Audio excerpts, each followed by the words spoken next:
Hello guys, welcome back to my channel story time zone. चलिए शुरू करते हैं। बुद्धिमान साधु। एक बार की बात है, एक बड़ा सा राजमहल था जिसके द्वार पर एक साधु आया और वो साधु द्वारपाल से जाकर कहने लगा कि अंदर जाकर राजा से कहो उनका भाई उनसे मिलने आया है।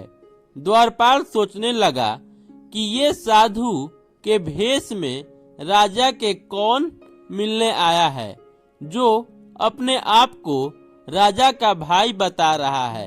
फिर द्वारपाल ने समझा कि क्या पता कोई दूर का रिश्तेदार होगा जिसने संन्यास ले लिया हो।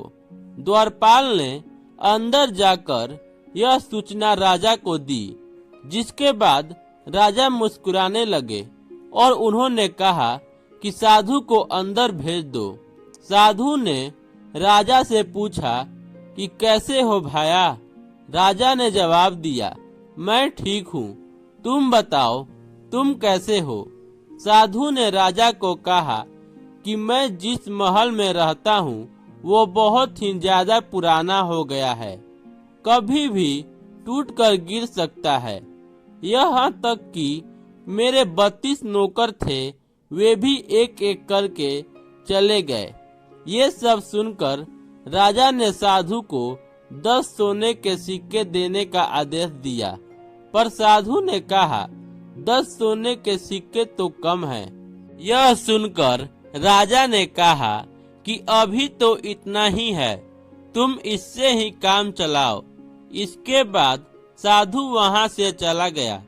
साधु को देखकर मंत्रियों के मन में भी बहुत सारे सवाल उठ रहे थे। उन्होंने राजा से कहा कि जितना हमें पता है आपका तो कोई भाई नहीं है। तो राजा ने उस साधु को इतना बड़ा इनाम क्यों दिया।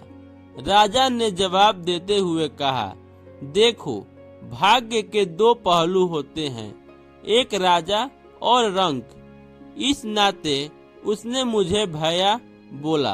राजा ने समझाते हुए कहा कि जो वो महल बोल रहा था उसका मतलब था उसका बुढ़ा शरीर, और 32 नौकर से उसका मतलब था उसके 32 दांत।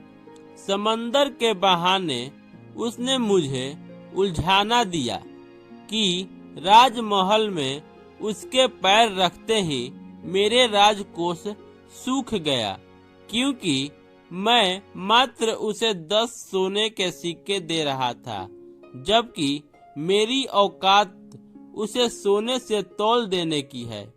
इसलिए राजा ने ऐलान किया कि मैं उसे अपना सलाहकार नियुक्त करूंगा। शिक्षा। कभी किसी व्यक्ति को बाहरी रंग रूप से उसके बुद्धिमानता का अंदाज नहीं लगाना चाहिए। इस प्रकार उस साधु की समझदारी को देखते हुए राजा ने उसे अपना सलाहकार नियुक्त किया। Thanks for watching. Please like share and subscribe my channel.